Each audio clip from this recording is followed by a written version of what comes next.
Thank you. Welcome, everybody. I'm Pauline Proch, Chair for Nantucket School Committee, and welcome to the School Committee meeting of October 6, 2020. I have a couple of announcements before we actually begin tonight's meeting. Channel 18 is temporary. Sorry, one second, I'm sorry. Sorry, I had YouTube playing at the same time and that was really off-putting. Yes, a couple of announcements before we start the meeting. Channel 18 is temporarily out of service due to technical difficulties with the equipment Comcast uses to broadcast NCTV's programming. So all of NCTV's live coverage of government meetings continues to be online. So Logan O'Connor did renew the link, which is on our website. And if you go under that website, you will need to connect to tonight's meeting, go onto the YouTube connection. And once you have clicked on that, you will see more, a link that says more, go onto that, and that will provide you the Zoom link. And you can use the Zoom link if you wish to make public comment this evening. Public comment, as usual, will be at the beginning of the agenda. I am mentioning this to give folks who wish to make a comment. It is not a discussion or question and answer. It is a comment, public comment, and 3 minutes is the time allotted to each person as they wish to make their comment. So I'm giving notice and time before I start the meeting. So if you'd like to do that, I'm giving you time to join on through Zoom. Once you are on Zoom, you will be a guest on this meeting and you will see a raised hand icon and you need to click on the raised hand when you have your comment. And again, public comment will be at the beginning of the approved agenda. Thank you, everybody. I am Pauline Proch, Chair of the School Committee. Permit me to confirm that all members and persons anticipated on the agenda are present and they can hear me. Members, when I call your name, please respond in the affirmative. Jen Iller, Vice Chair. Present. Thank you, Jen. Tim Lepre.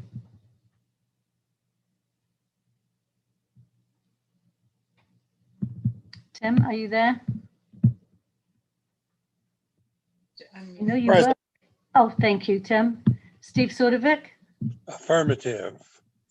Thank you. And unfortunately, Mrs. Butler is unable to join us this evening. Staff, when I call your name, please respond to the affirmative. I will be just highlighting and calling names of those who will be reporting or communicating through this meeting tonight.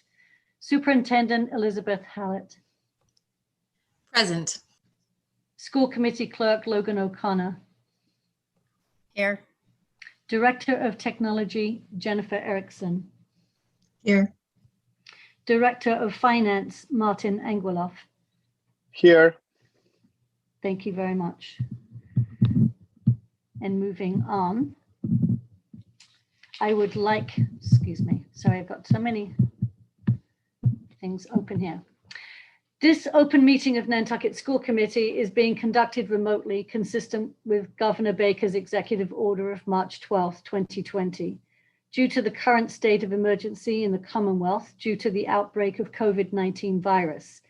In order to mitigate the transmission of the COVID-19 virus, we have been advised and directed by the Commonwealth to suspend public gatherings. And as such, the governor's order suspends the requirement of the open meeting law to have all meetings in a publicly accessible physical location. Further, all members of the public bodies are allowed and encouraged to participate remotely. The order, which you can find posted with the agenda materials for this meeting, allows for public bodies to meet entirely remotely as long as reasonable public access is afforded so that the public can follow along with the deliberations of the meeting, ensuring public access does not ensure public participation unless such participation is required by law. This meeting will feature public comment.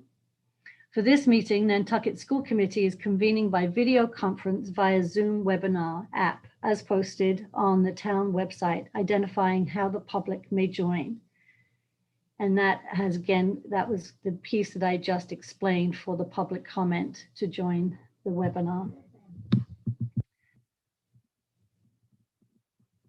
I would like to ask for a motion to approve the agenda, please, for So tonight. moved. May I have a second? May I have a motion to amend the agenda and ask for the superintendent's report to be moved up to the beginning, please? If I may have an amendment to the motion. So moved. Thank you. Second. Thank you. In favor, Tim Lepre?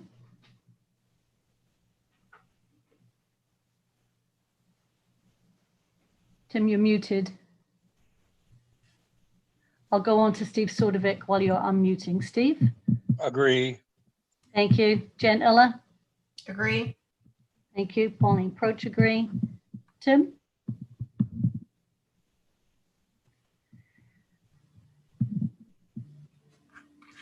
Agree. Thank you. Thanks, Tim.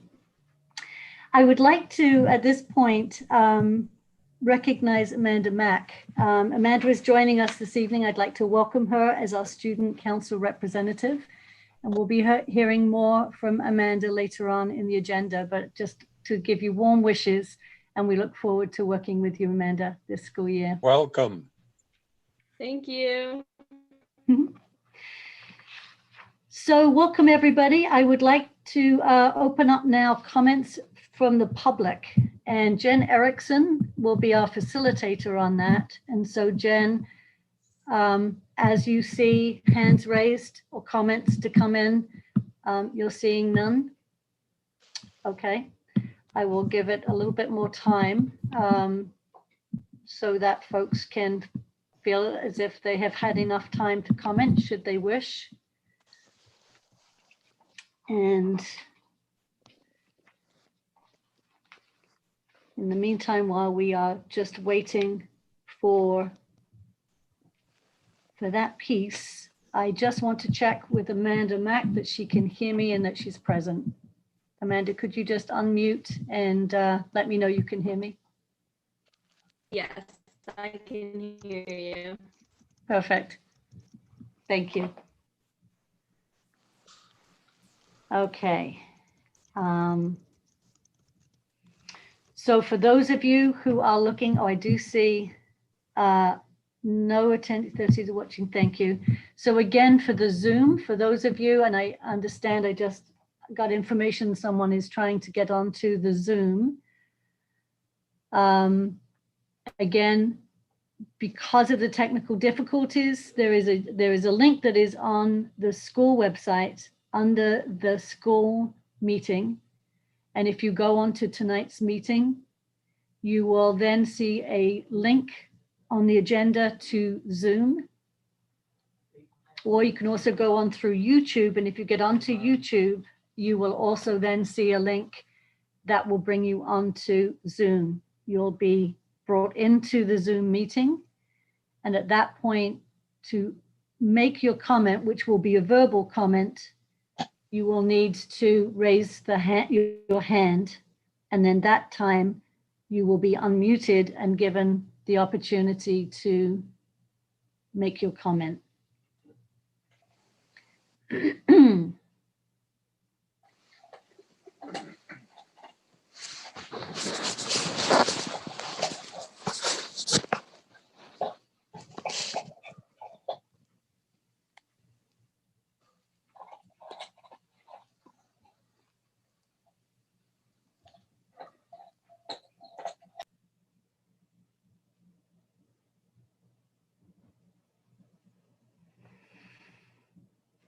Okay, do we have any comments there, Jen? Okay. I do want to wait because I do know that we do have someone that is coming on who wishes to make a public comment.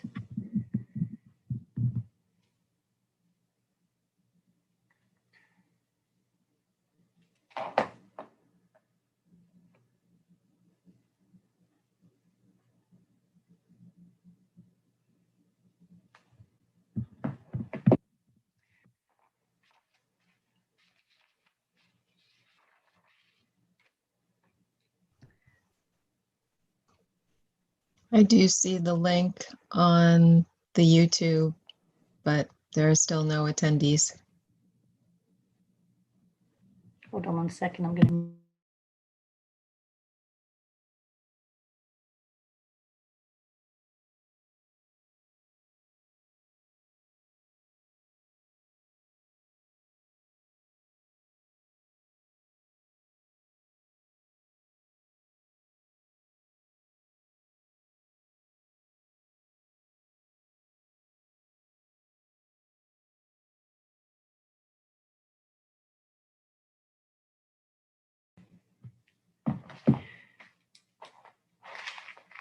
I think at this point, if this is all right with the committee, we will move to Martin Engelhoff's presentation. And if we are able to connect, then we will go back to public comment. Is that all right with the committee? Anybody have any concerns? I'm just confused. I thought we moved Superintendent yes, we Halley to did. the top of the agenda. We did, and unfortunately, the reason for that was, I think, to have the update from the superintendent at the beginning of the meeting, not at the kind of trailing end. So I think at this point, Martin, would you provide your update, if you would, please? And then I will, if we haven't got a public comment by that point, we'll move forward. But Martin, I'd like you to move forward, please. Good evening. We opened the year, and so far it's been 2 days. As you all know, transportation was a challenge in the planning stage because of the reduced capacity of our buses for the most part. And later on in August, we found out that not all drivers will be returning this year. So right now we're operating with 4 full-time drivers, 3 on the large buses and 1 on the small buses. And we also use a bus driver that is like a sub, and but the person has a different job as well. So he's available in the mornings, not for drop-offs, but sometimes he's not available in the afternoon due to his other job requirements. So it's been 2 days of successes and challenges, is how I can describe it. We have 3 buses right now. 2 of them are operating at 25 kids capacity. As you know, even though we are allowed to have 23 kids on the buses, we did allow siblings to ride together if they're sitting on the same seat. So at 25, we feel comfortable with those 2 buses. The third bus is carrying 31 kids. Again, siblings. This is a little bit in the upper limit of what we like to see on a bus, but it hasn't been an issue so far. Kids have been behaving great, is what I've heard. I keep daily, at least twice a day, communication with Linda Barrett, who is like a dispatcher at this point. She's not driving herself for medical reasons, but she's been very much involved. She's designed all the routes. She's communicated with all the principals, and serves as a liaison between Cape Cod Collaborative and our office. Where I see challenges going forward, we've had families that have requested to be on the buses, and for one reason or another, whether it's mileage requirements or capacity issues, we've had to not push back, but to delay some people being on the bus up until October 19th. We are in the process of getting another driver who is going to be moving from the Cape to Nantucket next week, and we'll have that driver available in when we bring in cohorts B and C. But for the time being, this is the capacity. Like I said, 81 kids are riding the big buses, and on the small buses, we have 9 kids going to pre-K, 9 kids going to K through 5, and 1 kid going to CPS. So these are the challenges. Like I said, it's been a opening. We anticipated some of these issues. We're trying to work as best as we can through Linda with everybody, with the drivers. We still plead with the parents if possible, and if they're capable of to provide transportation for their children while we work with Cape Cod Collaborative to hopefully bring more drivers. Even after this driver that we're getting next week, hopefully, we're still short. We obviously need 3 more after that. So to operate at full capacity, meaning full capacity in the current environment, not full capacity of the buses per se. With that, I can open it to questions. That's where we are. It's been 2 days. I will open it to questions. Thank you, Martin. Jen Iller, comments, questions? Thank you, Martin. I'm just wondering, and maybe you're not the right person to ask about this, but can you just talk a little bit about the safety protocols that are happening with our students traveling by bus? You know, how are the seats getting disinfected, and how are we monitoring the social distancing piece if we have just the driver that needs to focus on the road? So far, the agreement with Cape Cod Collaborative, Linda worked with the front office of each school. We have, I believe, names now, stickers with names on each seat in the bus. So people that are in cohort A right now is the easy part. So we have to prepare for the part where we're going to have kids from cohorts B and C on specific days. But right now with cohort A, they each have assigned seats. I haven't heard of any issues with kids riding the bus. They all have shown wearing masks. They've all maintained and sat on the bus without any kind of issues whatsoever.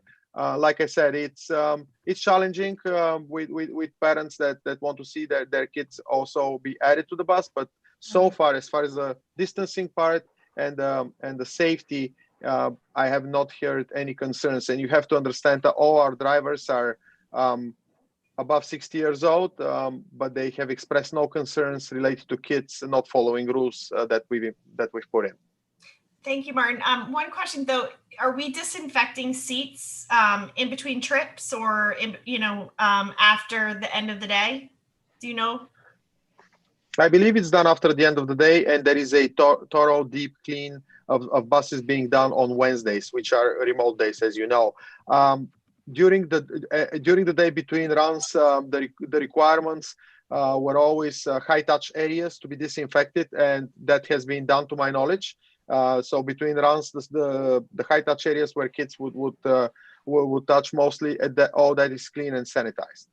I don't know whether that covers. So if the kids are headed up the stairs on the bus, that gets sanitized in between pickups, or probably not. I'm just picturing little kids being picked up, and one student gets on, holds onto the railing to climb the bus, and then the next one comes on holding onto the railing. I'm just wondering how we're handling the disinfecting and how often. I think Superintendent Hallett has raised her hand, so she can cover that question. Thank you so much, Martin. Thanks for your help. So I believe that we have hand sanitizer available as soon as students get on the bus. So even though they use the handrail, the first thing they do is sanitize their hands before they go and sit down. So I believe that is the protocol. Okay, perfect. Thanks so much, Beth. Sure. Thank you, Jen. Tim, questions?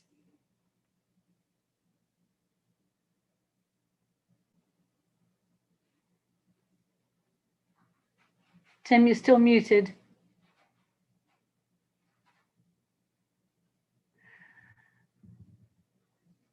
Tim, you. I have no questions. No question. Okay, thank you. Steve, you like that one? Steve? Well, now we're seeing him by the side of his face. Previously, it was just the top of his head. So I don't know which way to go on that. Martin, are we doing multiple runs at the moment? Bus drivers have to do more than one run morning and afternoon? I believe we are operating on one run right now and one drop-off time. And if we don't get enough bus drivers, then when we go to the full hybrid, is it likely that they're going to have to do multiple runs? I just spoke with Linda today, and she has, in light of everything that she's seen the first 2 days and what she expects, what the numbers that she has already received from all the principals and the front offices, she's going to spend tomorrow being an off day for her and the drivers to work on integrating cohorts B and C. Her belief is that the additional driver would be very helpful, but she couldn't confirm 100% today to me that we won't have to do multiple rounds. So again, this is a waiting to see how many kids continue to ride the bus throughout, because some kids are riding now. We want to see it over a week or two to see how it goes, to have steady numbers. This is just over 2 days, and then see what else we can do about families that want to be on the bus. And again, from there, she will develop the routes, including that additional driver we're getting.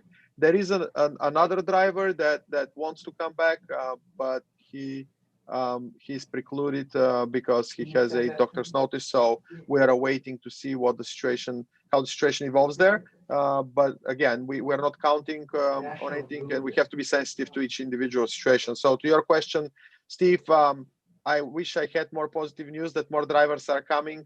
For now, I only have confirmation for one. No, listen, it's positive news that you're looking at it in advance so that we're not caught by surprise. So thank you.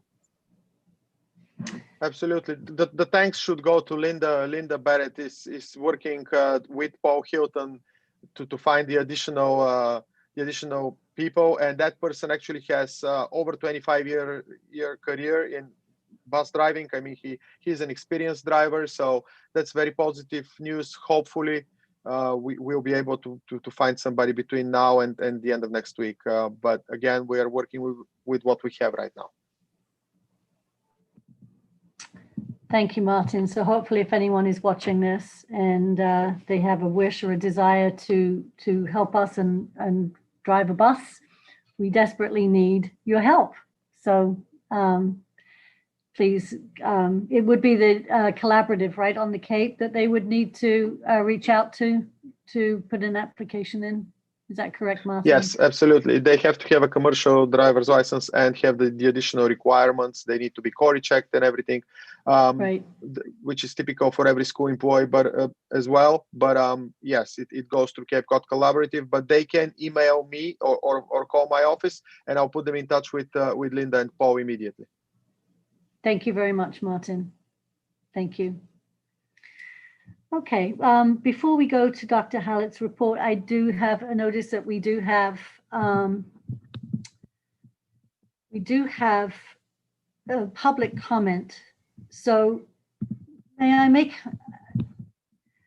a motion from the school committee to allow to go back, please, to public comment? So moved. Thank you, Steve. May I have a second? Second. Thank you. Tim, your vote?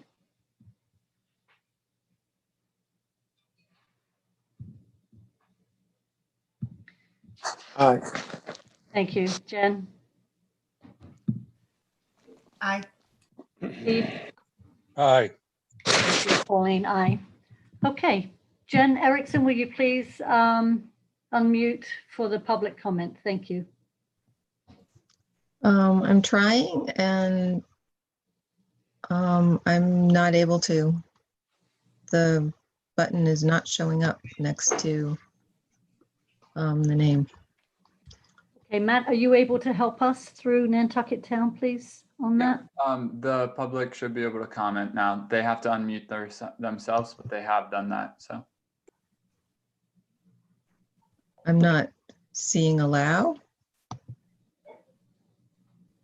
they already are allowed to. So if they want to just start talking, they should be able to.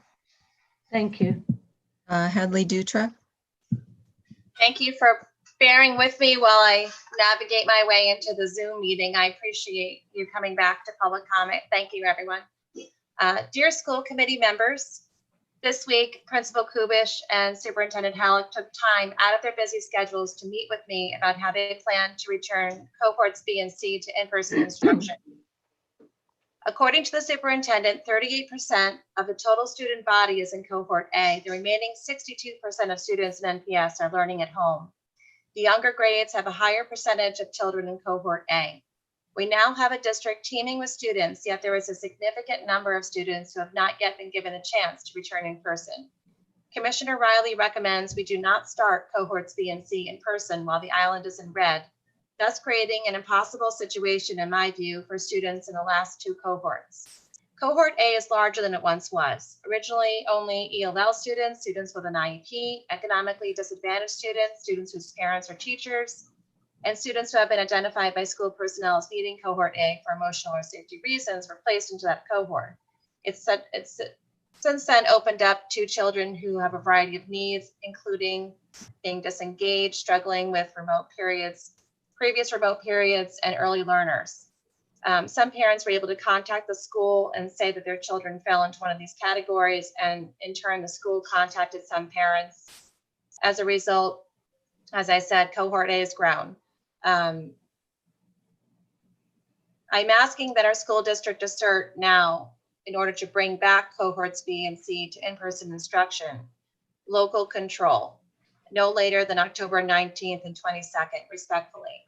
In my view, this is the only way we can maintain equality and fairness within our district. Our school leaders accepted these students into the first cohort with the best intentions. Parents, we need to exhibit respect and kindness as we try to find a solution for cohorts B and C. I respectfully ask that the school committee and the superintendent work together to assert our local control over our district and return all students to in-person instruction.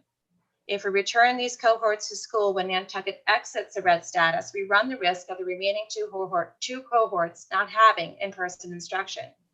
Nantucket is currently in the red, yet our metric is incorrect. Our metric is based on an 11,000 population. According to the Nantucket database, our year-round population is 17,000. Island visitors and seasonal residents don't count towards our metric, yet their COVID tests do. Every positive test conducted at Nantucket Cottage Hospital counts against our metric of 11,000 people. Less than 12 positive COVID cases in 2 weeks are needed for Nantucket to get out of the red. We are now in the red while our students attend school because we are able to maintain correct social distancing. The same distancing would continue should cohort B and C be admitted back into the buildings. I want to also thank the Boys and Girls Club for opening their doors to students in grades 1 through 3 during the school day. The club has offered my first grader and other young students the opportunity to learn and enjoy themselves in a safe environment during this uncertain time. Thank you for your time.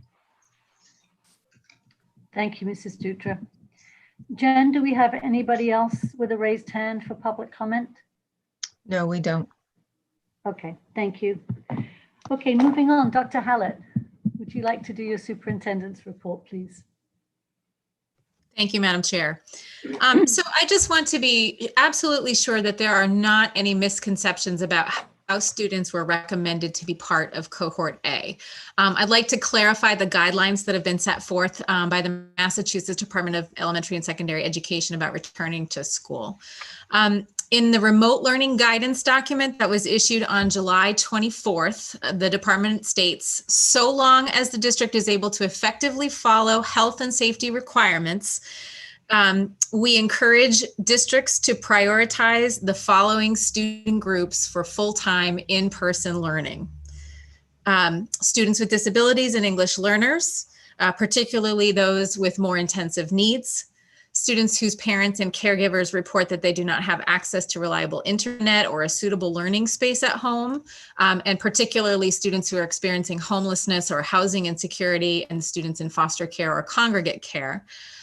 Students who are significantly behind academically, students who are disengaged and or struggled significantly during previous remote learning periods, and early learners, grades pre-K to 5. In a communication with the Commissioner's Office on August 21st, we were also asked to prioritize the children of teachers for full-time in-person learning so that teachers could return to the classroom to provide instruction. I just want to make sure that that the public understands that prioritizing students to attend cohort A has not been based at all on our preference. We've been very careful to look at each individual student situation. Much of the information that was utilized to determine who should be part of cohort A is private and cannot be disclosed based on the Family Educational Rights and Privacy Act, meaning that this information as to the identity of these students and any information around the identity who would qualify for these categories is confidential. Drawing attention to students who already have high needs and are in a vulnerable group is not the best way to support all students, and we must be careful in not disclosing this information. I do hope that what I have just explained does clarify how cohort A was selected. And as I've said often, it is our firm commitment to allow as many children as we can to return safely to school under the requirements, recommendations, and guidelines put forth by the Department of Education and the state of Massachusetts. I know many of you know I am in constant contact with our Department of Public Health, with Nantucket Cottage Hospital, state agencies around education, health, and safety to determine the safest and most appropriate way to educate Nantucket's children. So I'd love to share with you a little bit about our first day welcoming cohort A in person. It was definitely an exciting and emotional day for all of us, myself included. And I thank Chair Proch for also attending in her rain gear. Mother Nature created a little added challenge with some rain, but it did not seem to cause any real problems in getting all of our students safely into our schools following our protocols. I was stationed at NES and NIS to greet students, and it was so lovely to see the enthusiasm with which teachers greeted students as well. The students seemed ready and willing to return to school. And I will say that although I have walked through schools during these last 2 days, I really want you to get a feel for how things have gone from the principal's perspectives. So with permission from the chair, I'd like to invite each principal to give a very short overview of how things went at their schools. So I'm going to start with NES and Principal Kubish. Thank you. It has been incredible. I need to give a huge shout out to our teachers and staff who every building has duties that people have to follow, and our entire staff, or almost our entire staff, have been outside in the morning and at dismissal. And so the greatest thing was that with the rain yesterday, we did a quick shift or pivot, as we all like to say now, and changed our locations for lining up kids and not make them wait in the rain until 7:45. And we got them in, and we got them in classes. Both Kim Albertson and I, the assistant principal, and I were in everyone's class yesterday and most rooms today. And kids are joyous. One of the things that we missed yesterday, and it's really a marker for all of us who are parents, we did not have to console crying kindergarten parents or pre-K parents who were bringing their children to school for the first time, because we were following the protocols. And so all the parents stayed outside and they met us at the door, and kids came in, and we had all our staff, as I said, around so that they could be right there and be that face that children have seen on screens. We have a couple of children who have struggled with mask wearing. They are in our pre-K. And so that's been a little bit of a challenge. We do have Deb Gately, has been fantastic and is working with our behavior consultant, and she is working with our OT, our occupational therapist, to assist us in creating some programming and some work to help support a couple of these little ones. That has been the bus issue as well. Martin, we have actually had the smaller bus do 2 runs. And so that was a little bit of a challenge. The best news today was we got in much faster today, although yesterday was amazing for how quickly we were able to get in. and get out. I was escorting 2 kids down to their classrooms because they just found new rooms yesterday. So as I walked down, a 2nd grader looked at me and said, "Mrs. Kubish, finally they let us in here. Thank goodness." It truly has been wonderful. Teachers are working hard, and we know at NES that we need to make some shifts to beefing up our remote instruction. But I will tell you, it has been wonderful for these last 2 days. And really, our staff is amazing, and I can't say that enough.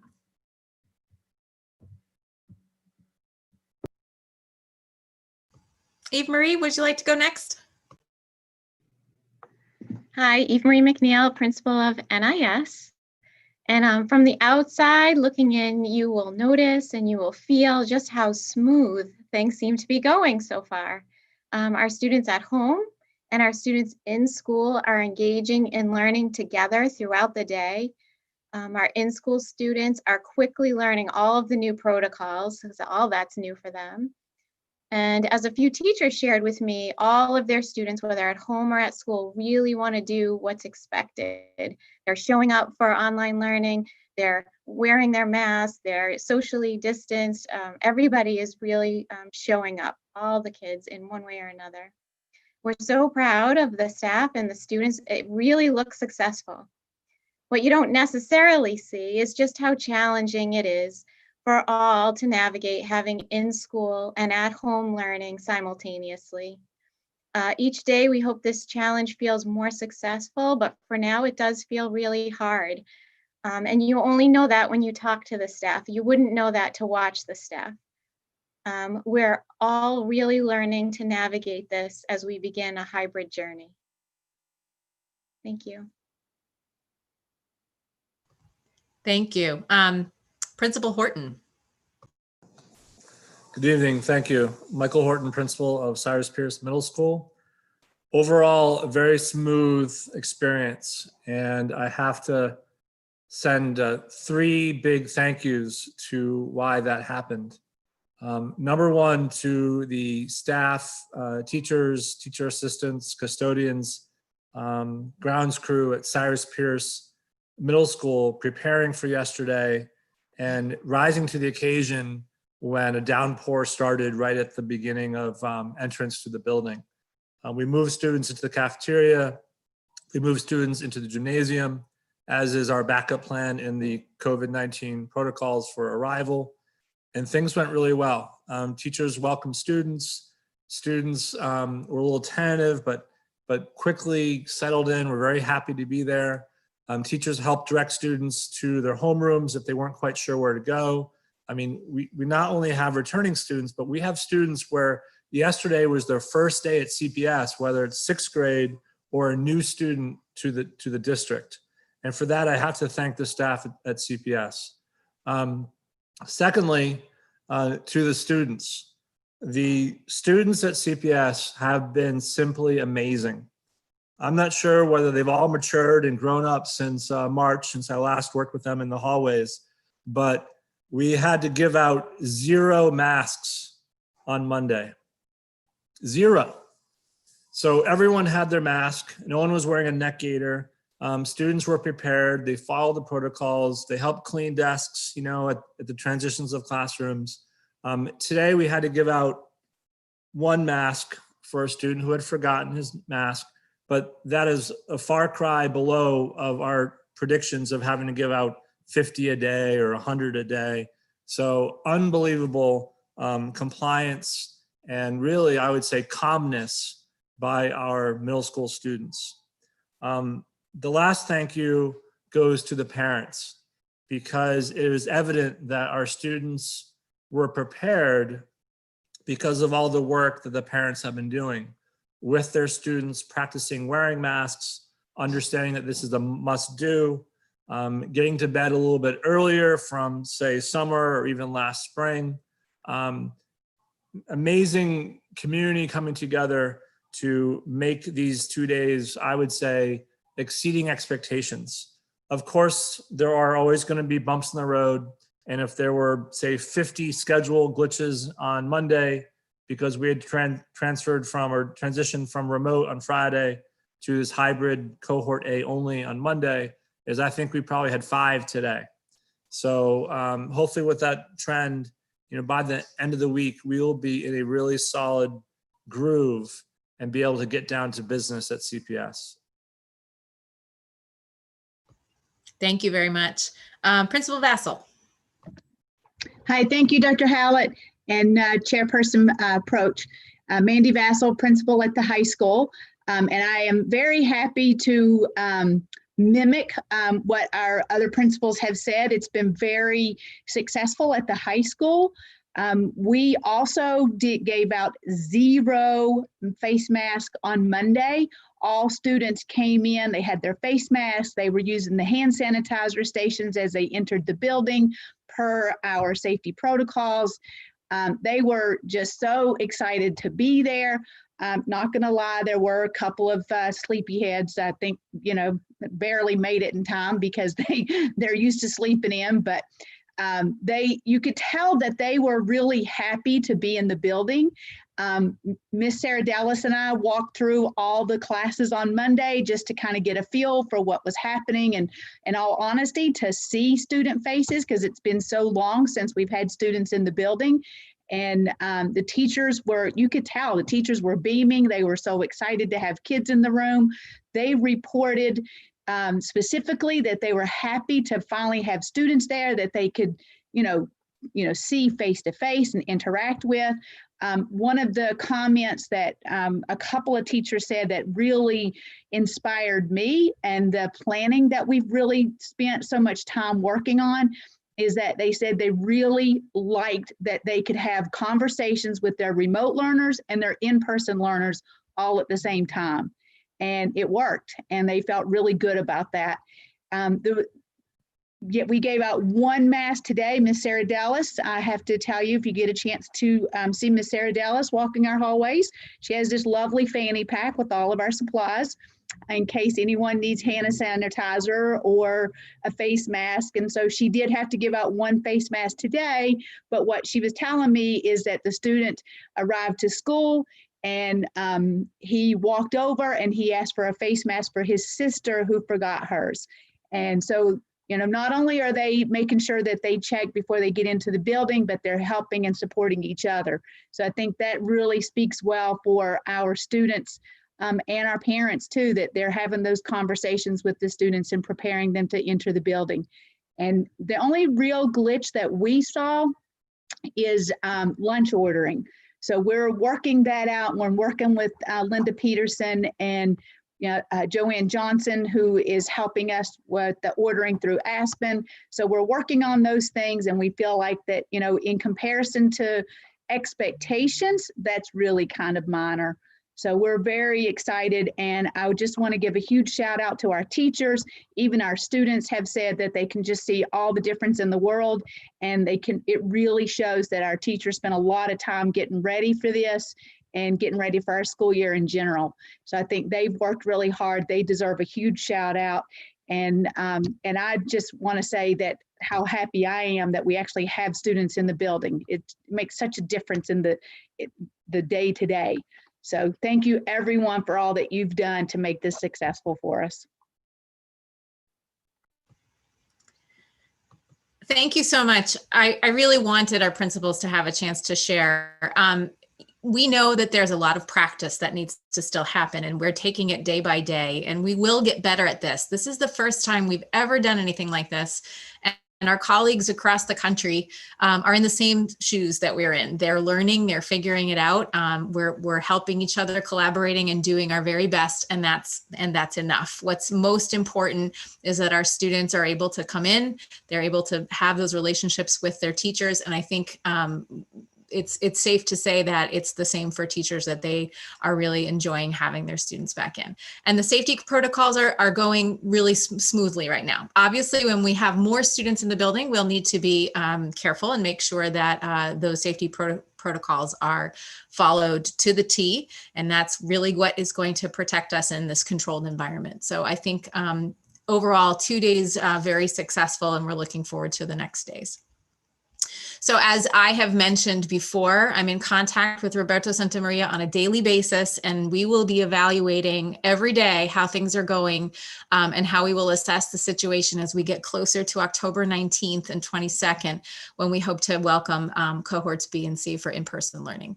So I thank you for letting us share these days. I will mention one other thing. I have a shout out to Alison Ritter, who is a brand new music teacher at NES. And today she had a large outdoor classroom set up right outside of the doors of NES. And anyone walking by might have seen her singing and doing hand gestures and all sorts of fun things with her class, which were distanced far apart, probably 12 feet each. So she took up the whole lawn right in front of NES. But it was such a pleasure to see that. And I think she was very excited to have that opportunity. So I'm happy to answer any questions.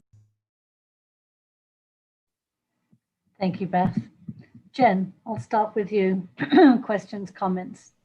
No questions. I just, again, want to thank all of our administrators and our staff to have the courage to, make this happen for our students. This has all been a long, hard challenge for everyone, and I'm very grateful to the dedication and the energy that you've put forth for our community. So words just cannot express how grateful I am, and I'm really hoping we can get cohorts B and C back in the schools, coming up within the next couple of weeks. So thank you. Thank you, Jen. Tim.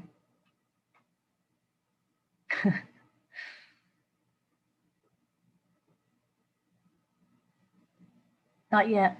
You're still muted. I'd like to thank everybody, and certainly with the premonitions of disaster that we were anticipating, I think it's wonderful.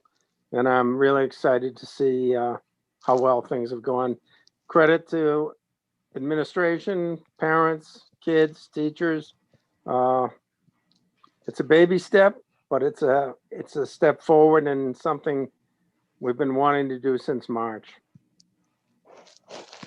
Thank you, Tim. Steve. Yeah, what they said, for sure. Thanks to all of you. Thank you. Yes, I ditto my colleagues' comments. I just have a quick funny story. The other morning, outside of CPS, a student arrived, and when I asked what grade, he identified that he was in 6th grade. And as he went to go through the door, he stopped and he looked at me and he said, "Do you know I've never been in this building in my entire life?" And the fear, I think, and excitement was just like coming out of him. He just needed to tell somebody that.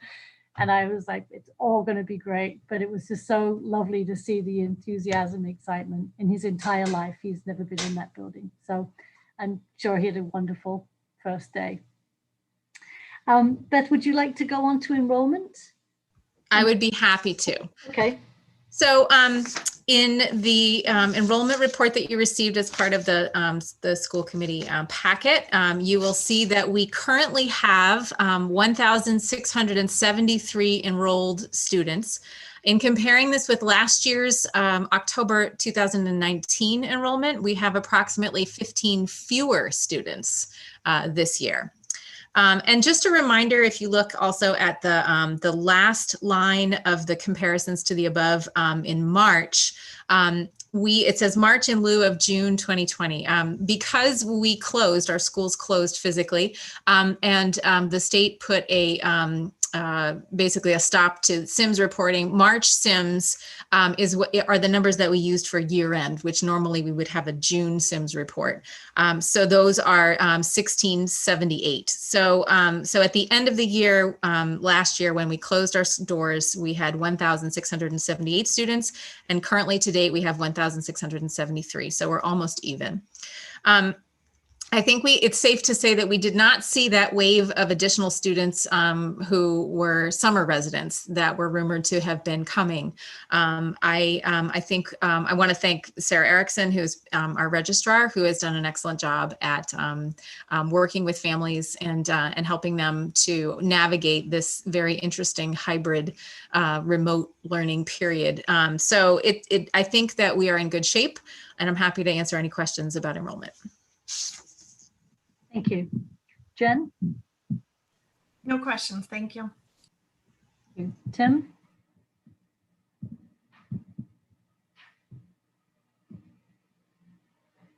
You're still muted, Tim. I think we'll just keep you unmuted. Don't mute again. Go ahead, sorry. No questions. No question, okay. Steve? Yeah, only that I don't think I saw this in the packet. But I went back and the latest enrollment I saw is Logan preparing those, her name's on it anyway. There were only a half a dozen difference in the numbers. So I do have to change. I've been admittedly using a figure of approximately 1,800. And I'm now going to have to work with approximately 1,700. So thanks for keeping us updated. Great, thank you, Steve. Any other comments, Beth, before we move on? Thank you. Only that I want to thank the district leadership team. They have done a remarkable job over the course of the summer since March. It has been nonstop, pedal to the metal. We have met more regularly than I think any district leadership team has ever met. And I cannot thank them enough. There is a great quote that I will not get right, I'm sure. But it is something about if more than one, and help me team, if you remember it, I know it's on one of our agendas. If all of us help to push up the sky, not one person will be tired. So this is absolutely true. I could not do this without this team. They are incredible, and I thank them. And I'm sure that they are tired, but the payoff is that we do have students in school, and we are so excited and really hope to get those cohorts back B and C as soon as possible. So, to say to the community, please continue to follow safety protocols in the community. Wear your masks, wash your hands, stay distanced. Small group gatherings, please. It's so important because we want to get our students back in. We know that that's really important. So, and I want to thank also the NTA. They have been excellent partners to us in this, and we appreciate that opportunity to work with them and make sure that they are, they're right with us and understanding that we are following safety protocols. So I thank them as well. And I hope I haven't missed anybody. So if I have, I thank you. Thank you very much. Yes, I echo your thanks, and again, my fellow committee members. It's been a long road, and we're still on it. But I agree, it's nice to have the energy of our students back in the buildings, and I'm very grateful to our teachers and our school staff who are switching around and having multiple different units and curriculums, and how they are now figuring out how to teach remote and in person. It's commendable because we realize that is no easy task. So thank you, everybody. Moving on to the next item is school committee progress on goals. We had a revised set of goals that we had discussed back at the end of last year. And Steve and I have been working on them. You may have noted that on past agendas, the goals have been set up on the agenda where they align with each goal. Steve and I actually spoke a little bit earlier tonight, and I think we are going to change a little bit of how we are going through this evaluation cycle because it's a little cumbersome the way that we did it this time. So Steve, would you like to just comment on your reflections and thoughts and how we're planning to move forward? Gladly. It's making me dizzy trying to compare these goals and get them onto the agenda. And I think what Pauline and I would like to propose, if our colleagues find it acceptable, is that rather than attempting to put a goal designation on the agenda, which would mean getting the agendas ready well before Friday, that we start keeping a running list instead. We'll start with the first school meeting of the year, set the meetings in September, and then in hindsight, we can look at what was covered in each meeting and add a note so that it doesn't just say, you know, it'll have date, goal 3 dash Roman numeral whatever dash whatever colon, and just a brief description of what it was actually. For example, tonight it could be keeping up on transportation, financially, etc. We wouldn't use all those words, just transportation update, and tie that into a goal. And if we keep a running list, then when we look at it, when we're actually reviewing our progress, we'll have a list. Pauline and I will create a joint document, a shared document in Google so that we can both be adding to it. If that sounds reasonable, I think that's going to be the most efficient way to progress with this. Thank you, Steve. Yes, and just in our, review, we are doing well in covering our goals, and but it just for clarity purposes, I think, and for discussion, because I think we talked about having a review of our goals on agendas. I think we had agreed to quarterly. So rather than just sort of have them randomly up there for us to sort of talk about, I think for us, it's nice to have something visual and a reminder so that, as Steve said, rather than an initial or a date, we have a little bit more meat on the bone. So we know where we met and where we also need to focus. So if that's okay with both Jen and Tim, we'll move forward in that way. Jen, do you have comments? I'm just a little confused because we have the horizon. So I'm just wondering who's going to keep track of, are we doing this collectively in a workshop, reviewing all of our previous school committee meetings quarterly, and then making a separate document? Is that what we're doing? No. Well, I think Pauline and I will start keeping a document that lists the goals that we've covered in our meetings. Okay. And then we'll share that with you folks for additions, comments, thoughts, before we have an official review of our progress, if that's going to be quarterly. Yes, okay. Well, thanks for taking on this extra work. That's but what made me crazy, and why I'm not afraid to say so, is that we have objectives and we have evidence. Mm-hmm. And the question is, with that, those don't seem to match up very well in all of the goals. Mm-hmm. By making this kind of a document with a brief comment about what was actually done, I think it'll be more clear too what progress we've made. I support this. Thank you. Thank you, Jen. Tim?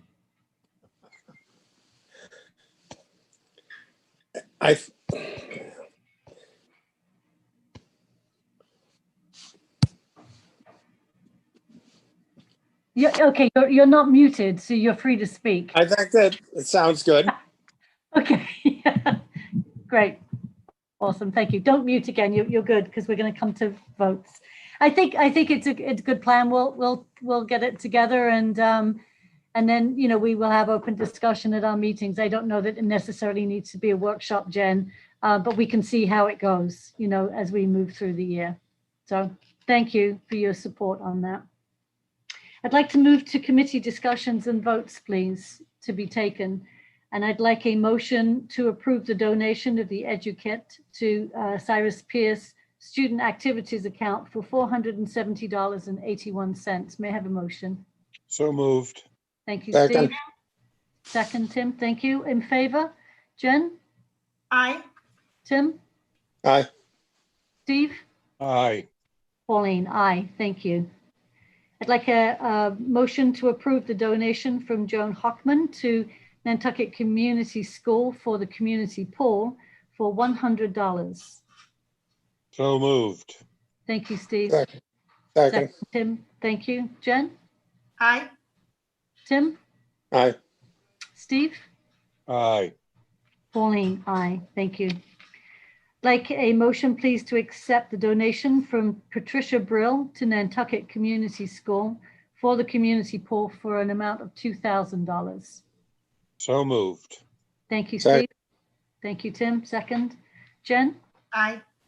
Tim? Aye. Steve? Aye. And Pauline? Aye. Thank you. Move approval, please, for the donation from Remain Nantucket to Nantucket Community School for the GED and adult ed programs in the amount of $32,000. So moved. Moved. Second. Second. Thank you, Tim. Jen? Aye. Tim? Aye. Steve? Aye. And Pauline? Aye. May I have a move approval, please, for the donation from Nantucket Education Trust to Nantucket Community School ACK Venture Camp for $3,325. So moved. Second. Thank you, Steve. Tim, thank you. Jen? Aye. Tim? Aye. Steve? Aye. Pauline? Aye. Thank you.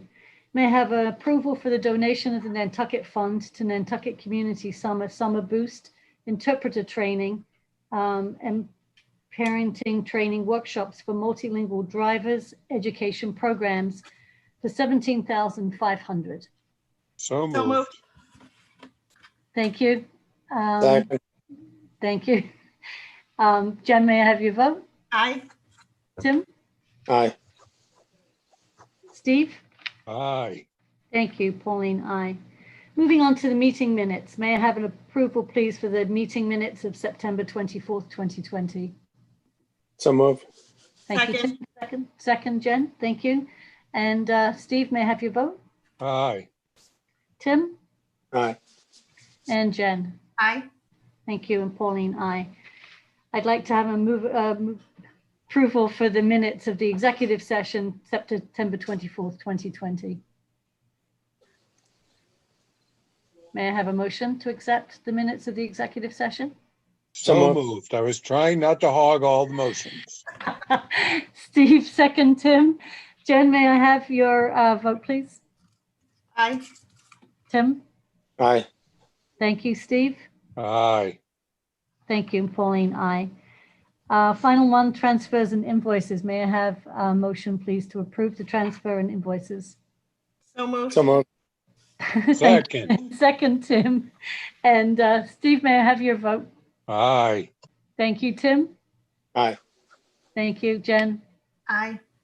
Thank you. I feel like a bit of an auctioneer at this. Yeah, Madam Chair, could I just say thank you to all these people too for their donations? We don't put that in. I understand. I think we usually send some kind of a letter of thanks, We but do. I'd like to publicly acknowledge all of these donations. They're a huge help. Absolutely. Absolutely. We have a very, very generous community. And I know that each year we get to have the list. Martin puts the list together of all of the donations. And I know it's always outstanding to see the grants and the support, private and foundational supports. Mrs. O'Connor, did you have a comment? There is always recognition of thanks for anybody that makes a donation. Educate is a company, so no letter goes with that. And Nantucket Community School did include every letter with the rest of these. It's just that it's a one-page. Correct. Thank you, Mrs. O'Connor. I'd like to move on to the committee, subcommittee work. If there have been subcommittee meetings, any reports that any of you have? Jen, do you have any reports? No reports. Tim? Nothing. No? Steve? Negative. Okay. I will just make one report that I met with Mandy Vassal and Jen Saradelis last week with a group of students, both in person and remote. They also had some of their parents in attendance too, remote. And this was in to bring together or start to build our diversity subcommittee work that we discussed earlier on in the year. Mrs. Butler has agreed to join that subcommittee with myself. And through that conversation, Marita Scarlett, who is a special education teacher at Cyrus Pierce, but is also a member of the Nantucket Equity Advocates, has been in touch with us. And we look forward to hearing from the students and working with them to help support them in forming an after school club or group that's really open to every student in high school. But I think it'll be, their idea is, I think, a great one, where they really would like to bring together interested students to bring forth their richness of their diversity and have an opportunity for dialogue, whether it's tough questions or getting to know one another better or understanding each other's backgrounds. And I think that I don't want to speak for Mrs. Vassal and Ms. Saradelis, but I know I walked out of that meeting full of excitement and really pride for listening to the students advocate for their needs and their wants. And they are all great, clear communicators. So I look forward to all of us working collaboratively together. So that's my report for our subcommittee. And as I said earlier, we have Amanda Mack joining us. So Amanda, this is the time in the meeting that if you would like to say a few words, please do. You're on. Hi, everyone. I'm a senior at the high school. And I'm on the student council this year, so I'm just here to represent the student body and kind of update you guys on any plans that we have. So far, we had our elections this morning, so not entirely sure who's going to be doing what yet, but our first kind of idea is to do a virtual club meeting, just to kind of let everyone in the high school know what clubs are available to join.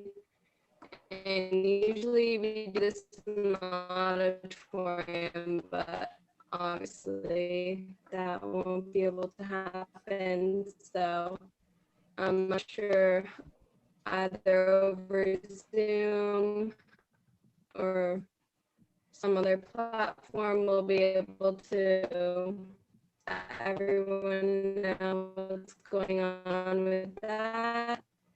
And then just the seniors have kind of a lot going on.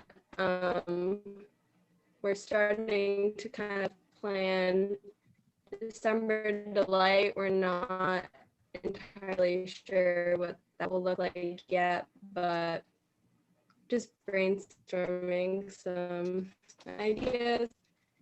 And then we also have senior seminars happening,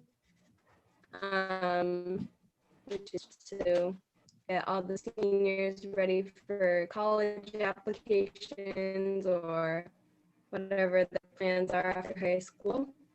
And there will also be there's going to be a parent meeting for that. And yeah, that's pretty much what we have so far. Thank you. There's a lot going on. I think at some point of what you were saying, I was having a little difficulty listening. I think maybe my internet was coming in and out. So I might ask you to connect with Mrs. O'Connor via email to just make sure that she's able to record all of the points that you just shared, if you wouldn't mind. But it sounds like you're busy and yeah, it's an interesting time to be a senior, but I'm glad to hear that you're still moving forward and having sort of the same conversations. And we all hope very much that your senior year will be as exciting as it possibly can. Mrs. Vassal, I saw did you have your hand up to make a comment? Yes, if I may, through the chair. I know Amanda's connection might not be 100%. One thing that she was talking about that I think is really exciting is we're getting ready to do a virtual club fair so that students have an opportunity to get to learn about the different organizations that we have at the high school and can make some choices on joining some of those groups. We do feel like that, some of the participation will be virtual to start out, but we hope that, we can start having some open face-to-face meetings as we get more of our students into the building in B and C. And the other thing I just wanted to add was we do have senior seminar coming up for seniors, where the guidance counselors will be talking with seniors about post-high school plans. And there will be an evening session for parents on October 13th. So more information will be coming out for that. And there's also MIFA information. So for financing for, higher education for after high school, parents are going to be needing that. So we do have more information coming out. Those are just basic details right now that I thought we would share. That's terrific. Thank you. Thank you very much. Well, it's great to have you on board, Amanda. So I look forward to seeing what the rest of the year brings forth. Madam Chair, may I just Yes. ask Ms. Mack if her connection is Verizon? Because their internet is not as good as everybody's. I have to commend you. Every word that came out of your mouth was without your lips moving. So I look forward to seeing the summary that Ms. O'Connor puts together for us. Thank you. It's nice to have you with us. Thank you. Yes, I do have Verizon, so. That explains it. Not that we want to bash publicly. Okay, well, we'll if we can help get that stronger for next meeting. Okay, so moving on, we have the agenda for next meeting. We've got our dates for our upcoming meetings. As you know, it has been difficult for us to keep our Tuesday meetings, but Mrs. O'Connor has managed to keep the first Tuesday, or at least book the first Tuesday of every month, which is terrific, which we are enjoying today. But we do have our second meeting scheduled for the 22nd, which is a Thursday. And I had sent out an email just to ask you about the upcoming meetings. And we've got November 3rd, which of course is our first meeting of the month for November, which is set.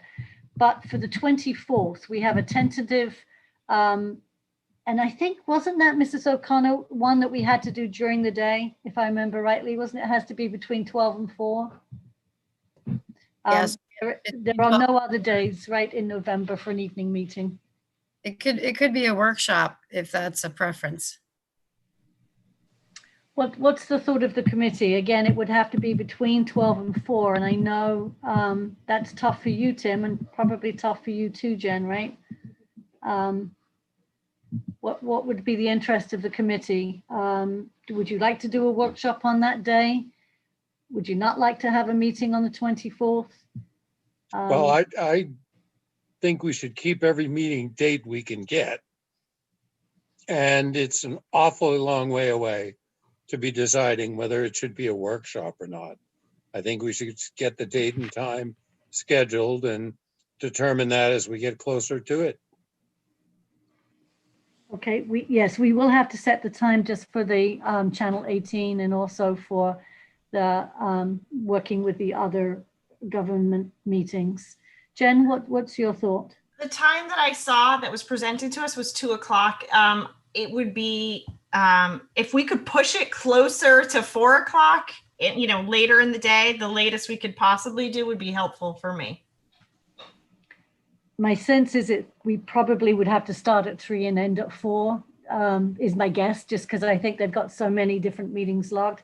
Mrs. O'Connor? 4 o'clock, we will be booted. That will be it, regardless of where you are in the meeting. So if you Right. feel you need the time, you're going to need to pad more than an hour. Yeah, I think watching the Board of Health and the Selectmen, Right. Mrs. O'Connor's got it right. They give you hard endings. We're Yes. just gonna cut you off. Yes, I know they had to reschedule again today because of that. Tim, what in your day, and I know it's hard for you to put that in place right now, but what are your thoughts? If I know far enough ahead, I can do it. Okay. Okay, would your preference be at noon? I miss Or- lunch. It's lunch, isn't it? Yes, gonna say. Noon is okay. Um, I could do noon. Noon would be good. Yeah, noon would be good. Steve? They all work for me. Okay. Okay, so Mrs. O'Connor, if you could look at the 24th and see if we could book at least an hour and a half at 12, and we'll decide closer to the time whether it's a workshop or if we have agenda items. Thank you. Terrific. Is there anything else that anybody would like to comment before we adjourn? Jen? No, thank you. Tim? All set. Thank you, Steve. I'm good, thank you. Okay. All right, everybody. Well, thank you very much for joining us for our meeting. Please be safe out there, and I look forward to seeing you next time. Thanks, everyone. So I shall make a motion Oh, to yes, adjourn. please do. Please make a motion. Thank you, Steve. May I have a second? Second. Thank you, Jen. Tim, have you vote? Aye. Steve? Aye. Jen? Aye. Thank you, and I. Good night, everybody. Thank Good you. night. Good night. Good night.